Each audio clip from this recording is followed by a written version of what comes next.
Well, hello everyone. Just so we kind of have like an idea, if you grow all indoors, could you just like react with a heart so we can see the hearts on there?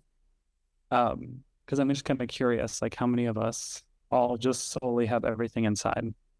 So that's us too. Like we only grow indoors, and as you can tell, like behind us, like I know this is my collection, but Lydia and Jessi are both kind of the same. It's just always an ambient. Not always. We have some things. We've just tried to figure out ways to help our collections grow in this very dry and arid environment. I think from pretty early on in my collection, personally, like I tried to do the whole humidifier thing, and then I just got really frustrated, also known as lazy, and just like never filled it, never changed it. And so I was like, okay, well, let me figure out how to, like, what plants are going to live without it. And again, the Hoya have really stuck in. But the way we all grow is very similar. So when I talk, I'm probably going to say, like, refer to my plants just because we're here, but it's all pretty much the same. But we all grow in passive hydro. And I don't know how many of you also grow in passive hydro. I don't even know if it's actually a technical term because I don't know if it exists, but it's basically like a hydroponic setup that's not it's not active. You're not pumping water through a pump. You're not aerating it. It's just being there passive. But I know there's some people in like the hydro world that get really like passive hydro isn't a thing. And Well, we're making it a thing. you know, A lot of my reason for turning into passive hydro was I was an overwaterer at one point, believe it or not. And so I was dealing with a lot of root rot issues, and the passive hydro has really helped me not have so much of them. our setups are pretty similar. A lot of the pots that like we all have came from IKEA because they're really nice cash pots. So this is a cash pot, and inside that is a net pot. And sorry, like if this is super basic for you, for some of you, like you just bear with. But I always use wicking cords. I don't know if you can see it there. But the wicking cord is what kind of stopped my roots from rotting. I used to use like a 1/3 of the potting medium was like sitting in the nutrient solution, and I just read there was just a lot of rot. And so I switched to using wicking cords. And honestly, it's been a life changer, especially with like stressing about watering, etc. It's some of these cash pots can be really deep, and then you can just like fill it up pretty high. So your needier plants that like drink a lot more. It's just a really easy way to like hack your watering solution. Okay, well, we know like if you have Hoya, especially like Hoya that had like bigger leaves or you're trellising them, I used to just like shove the trellises into the pot and hope for the best. But then, I mean, you're like moving them and they start flopping around and it's just like a whole mess. And so Adam over here, literal genius, because he uses zip ties to zip tie them to the net pot, and has been a game changer. So if any of you all are like struggling with that, use the zip ties because it makes all the difference. At one point, I was like too lazy and I didn't do it, and major regret. So get y'all some zip ties and do it. It's definitely worth it. I use a soldering little tool and just helps you make holes everywhere. So you burn through the pot and then you zip tie in? I guess going back, the inorganic medium, that's what all passive hydro deals with. So you have a myriad of different ones you can choose from. I was full on LECA for so long. Yeah, I think we all were. Yeah, and I was like a pon hater.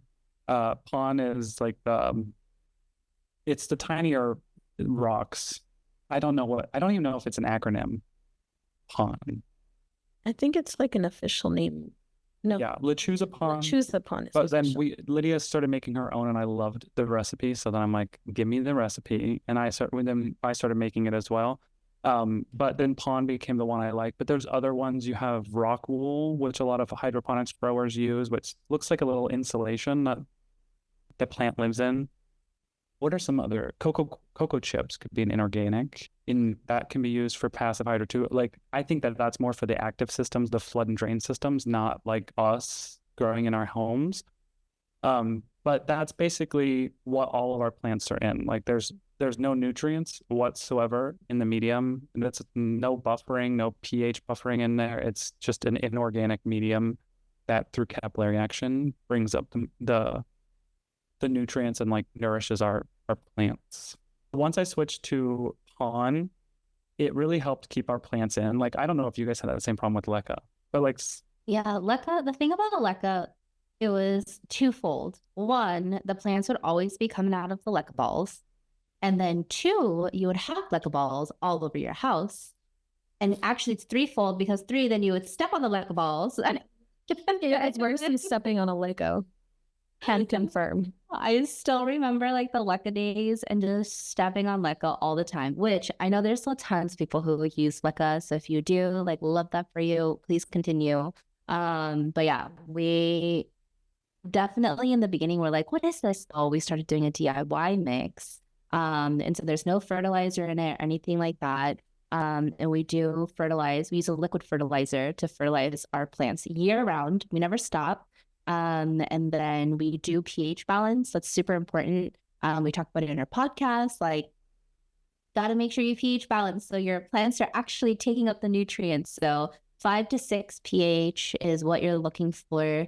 sorry, I have a little graphic, so I'm just gonna put that up while you're talking about that later. Oh, okay, perfect. Well, it's so fancy. Look at you. I mean, this is the point where I'm like, I just like beat this point into people's heads with the pH, because I really think it does make a difference. All of us do, I think. But essentially, yeah, I mean, the idea is that you start at that 5 to 6 pH, and over time, the solution does creep into those higher levels. And if you like look at the graph, each like area of pH allows your plants to get different access to different nutrients. And so starting at that level and then it slowly moving, like during that process, it allows your plants to get a full access to all the nutrients that it needs. So the science, it's sciences. Science, it's sciences. Yeah. Yeah, I mean, you can tell by the graph, like you can see at the 5.0 pH, you're catching like the iron, because that's kind of the best area for your plant to intake that nutrient. You can see the greens. So yeah, I always do it to 5, and I test it after like a week, and it's up at like 7.5. So as it sits in there, as it sits in your nutrient, your cash po, it gets more basic and kind of captured all of them. But that is the step that I think, especially people growing in pon or passive hydro, that people like miss a lot. You know, you hear a lot of, at least I did, a lot of people complain like pon's great at the beginning, but it's not a good long-term solution.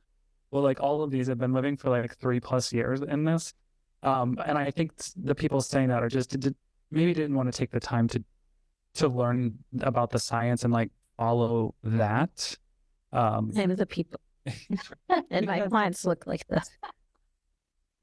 And it's not that you have to do it. I'm not saying that, but if you want like big happy plants, it is a good thing to do. But pH is just really important to me, and it's always after you mix everything. So Lydia and Jessi and I, we mix our whole solution into like a gallon jug, and then you test it, and then you can step it down.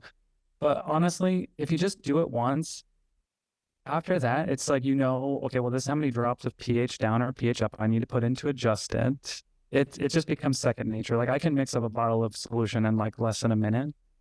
Yeah, and not even measure like the pH anymore, because you just know like how much you need. And honestly, if you have a lot of plants, like pro tip, I have a 5-gallon jug and I mix the nutrients in that full 5-gallon because I know like that's how much water I use for one watering.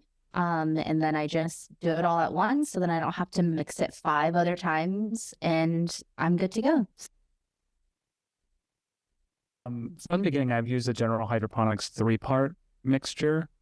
I've dabbled in some other ones. I just use Foliage Pro as the nutrients, and Pure Crop. You guys will hear us talk a lot about that if you listen to our podcast, but I use that as a preventative and a treatment because I live with pets. I use the general hydroponics trio. We call it a trio because when you use it, it literally comes in 3 different bottles. So there's one for like macronutrients, micronutrients, and then blooms.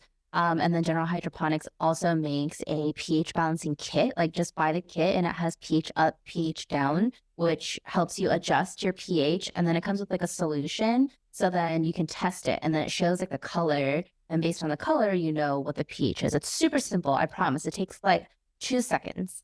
But that's what we use. And then like Jessi said, pure crop, we always talk about pure crop. So even with using like an inorganic medium, you can still get pests or good bugs. But mostly like pests are the ones that we're worried about, especially, I mean, if you've been in the plant world any amount of time, like root mealies have been the bane of everyone's existence for the past like 1 to 2 years. So you can still get them whether in leca or in pond or any of those other mediums that you use. And Pure Crop 1 literally has saved us, so many other people. It works.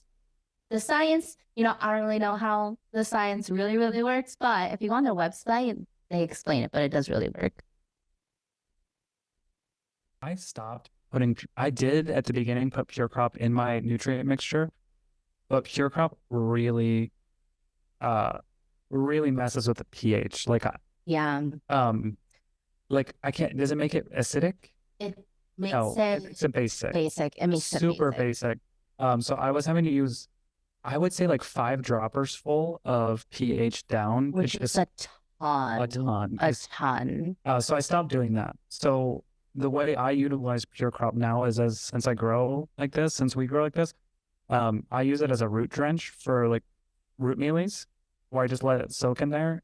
So I don't pH balance it. But if you are adding it to your nutrient solution, then yes, you should definitely pH balance it, but it's probably going to be really annoying. The other way that I use Pure Crop 1 is, so there's 1 week where I use nutrient solution, and then I use the Pure Crop 1 as a preventative. So then there's another week that I water with just Pure Crop 1. And when I do that, I still pH balance.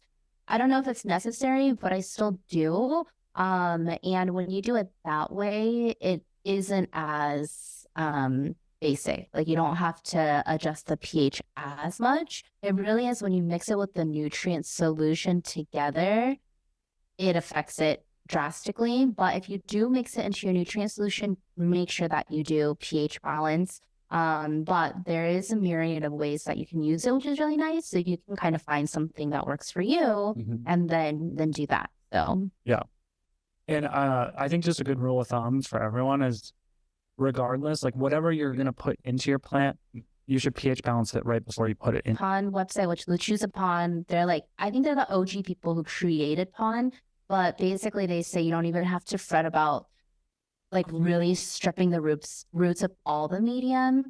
Just make sure that, you know, when you take it out, get most of it off and then, you know, transition it into like Pond, or if you use like a different media like leca, whatever that may be. But I feel like plants generally, they do pretty well transitioning to a new medium. Like I've never really had an issue, especially if it's like a newer plant. More established plants, I feel like, have a tougher time. So if you're like, you know, I have this plant and I really want to move it, but you know, like how am I going to move this like huge plant into a new medium? Maybe even just like take a cutting and then transition it. But if you have like a new plant that's relatively smaller, you want to move it into a different medium, like I wouldn't fret too much about it.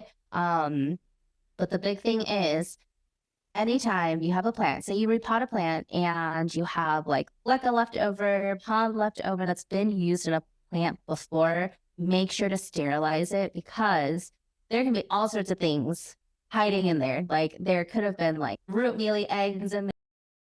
Never know. Yes. And so the thing that we do is we literally just turn on the stove with a pot of water and we boil it. I boil mine for 15 minutes.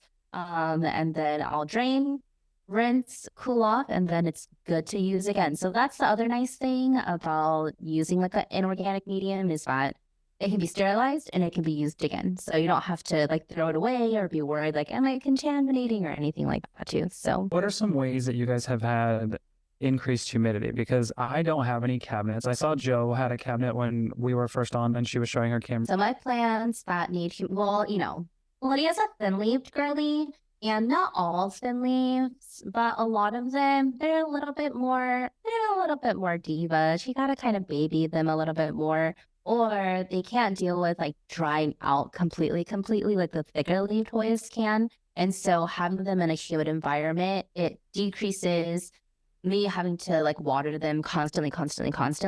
And so I do have cabinets. I have multiple. I have like 4 cabinets that I use for my plants that need humidity.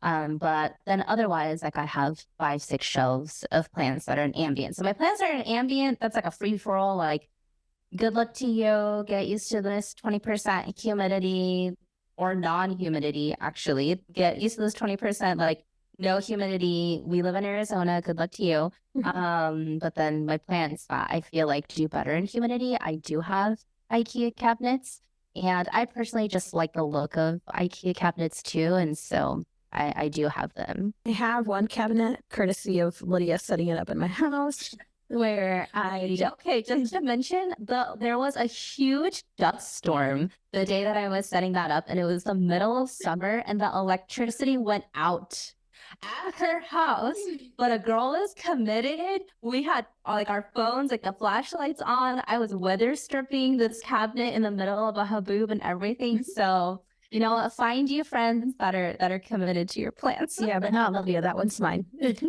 Anyway, I do have one cabinet. I do like the look of it. It feels like my house is a little museum. And I do keep the thinner leaved Hoya in there.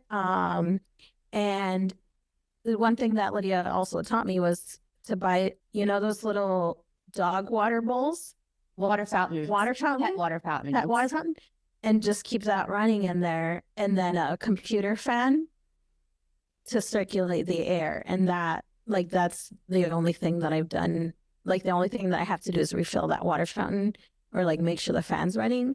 And that really, it does make a difference in the humidity in the cabinet. So yeah, That's okay. Pro tip, when I first got my Milsbo, I had put a humidifier in there, and twofold, right? So if you put a humidifier in there, one, the humidity goes everywhere, and then there's like water dripping all over the place. And then you get this thing and it's like glass and pretty and you want to look at it, but then there's like dewdrops and fog all over the place. But then you have to fill up the humidifier constantly. And I just couldn't, a girl could not be bothered. And then I saw someone who put a pet water fountain inside of the cabinet, and literally life changer. I only fill mine up maybe once a month, like if I fill it up all the way to the top, and my cabinets consistently stay at like 80% humidity. Yeah, that's what I was going to say next. And it does make that much of a difference. Like, it'll go from like 30% humidity to like 80, as long as I keep that little fountain on. And that one, it's on all day. The lights are on a timer. Do you how often do you have to refill those ones? Like once a month. Once a month? Yeah. Yeah, like once a month. And then the fans that we use in our cabinet are the AC Infinity, because I'm part of the IKEA cabinet clubhouse. I want to go through some pro tips. We kind of sprinkled them in. The zip tie is a pro tip. And probably some failures too. So I started putting balloons around my trellises because you can kind of see the little yellow balloon there. I was tired of them rotting, especially these bamboo ones. Turns out not the best move, because the balloons do break down. So I don't know if I got like biodegradable balloons or what, but they start breaking down pretty quickly. But it will protect it for a bit. But there is, I used to use like a waterproofing spray. Yeah. Mm-hmm. And then there's also a rubber that you could use to just paint on. I think that's what I'm going to try next, because you do have your trellises will rot if they're bamboo. And my metal ones start rusting. And I just wanted to protect that a little bit longer. But the wicking cord, which I mentioned at the beginning, that was the pro tip that really helped me. The wick lets you maintain your root health better than it would if it was just always sitting, because your roots are always going to go down. Like all of our roots, and I'm sure you guys have experiences too, they all just like figure out how to get out of the pot at the bottom. This multiflora, for example, was just like a whole bunch of roots, but the wicking cord helped me maintain the root structure and not like keep them rotted. And so I do that with every single one of my plants now. Every one of them has a wick cord if it can. And that is something that's really helped. Also, pro tip, because we always talk about like the nutrient solutions, and some of the questions that we get a lot from like even our listeners is people saying like, okay, I've been collecting Hoyas for a little while now, but why are they not blooming? I feel like that's one of like the most common questions that we get all the time. And we always tell people, make sure you use a blooming nutrient. And when you do, make sure you pH balance so that the nutrient that you're using is available to the plant completely. And I mean, using a blooming nutrient made a huge difference for me because of the first 2 years that I was collecting Hoya. Did I ever see a bloom? No, except for the one that I bought that had a bloom, which is cheating. I do know, so I'm not going to take credit for that. But now, the last 2 years that I've been using a blooming nutrient, I mean, I have seen so many different Hoyas create peduncles, blooming that I've never seen before. This year, I have a ton of new Hoya that I've never seen in bloom before. So it's made a huge difference. So highly recommend. Yeah. Yeah, another pro tip that I'm going to steal from Adam, since he's an aesthetic girly, he takes his nat pots to the store with him to make sure that he'll be able to fit his Hoya into the pretty pots that he buys. And it blew my mind when we did that one time at IKEA. I was like, oh my goodness. Yeah. Catch us at IKEA, Target, World Market, Home Goods, like everywhere. Keep them in your car. Like you never know when the store's going to have pots. That's Some funny. stores have cute pots. They so. do. World Market has a lot. But I Yeah. was bringing this out to show, like, it's a very, like, unique vase, but this is obviously a Lacanosa, and I was tired of it just, like, trailing all over the shelf. So I took the pot into Target and found this vase that's, like, really tall. And then the wick cord goes so the nutrient solution's down here, and the wicking cord's down there, but through capillary action, it'll move it up into the pond and keep the nice and healthy. Don't limit yourself, start taking over the candle section, the vase section, like look everywhere because you never know what you're going to find. Yeah, everywhere. If you find a candle that you like the container, you put it in the freezer and the candle part falls out, and then you can use the container for your plants. But last pro tip, if you do let your Hoya go bone dry, I know some people don't because they're afraid of getting dry rot, which is a thing too, when the roots are just too dry and then you try to force it to, get more water, then they just like melt and basically explode is what's happening. And I've had that happen before, which is the reason why I would never let my Hoya go dry because I was just really worried about dry rot. But the thing that I have done, especially this year, because I have been letting some of my Hoya go dry, is before I fill up the cash po again, I just water, just like give the Hoya just like a cup of water or so, let it drain through. I don't leave any nutrients in the bottom for a day, and then I'll fill it up the next day. And that has like saved me from any dry rot, knock on wood, but like I haven't had any, so maybe give that a try too. Yeah, I kind of think that might be all from us, unless you guys have questions. We obviously would answer any questions or go back and forth if people want any help. But which we're not pros in any way, but definitely just all from experience. So, Leslie Garcia asks, which blooming nutrient worked for you? We use the one that's part of the general hydroponics trio, so it's a pink solution, and it's called what, Bloom?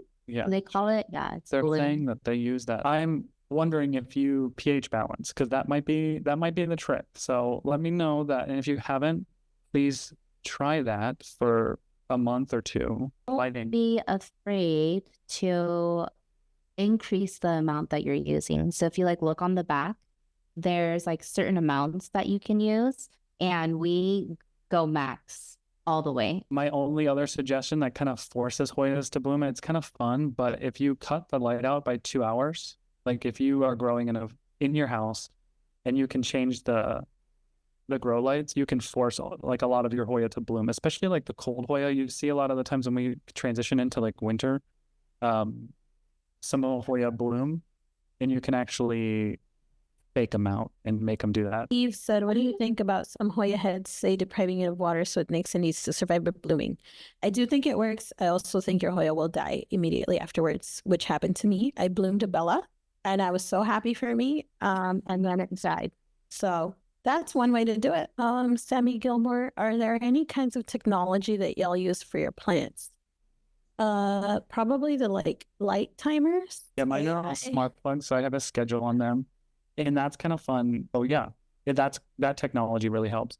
We also use microscopes, all of us, for pest management. Yes. And we just made a post about that. What's today? Thursday. So yesterday I bought flat mites, because flat mites, if you have Hoya, you've probably heard about it. You know, it's the dreaded, nobody wants, but it happens. But they're naked to, or they're not naked. They're not visible to the naked eye. So having a microscope makes a huge difference. Another thing that I started doing was I have actual a water service. I got the bottled water and I have a pump on mine, and that pump is a lifesaver. Yeah.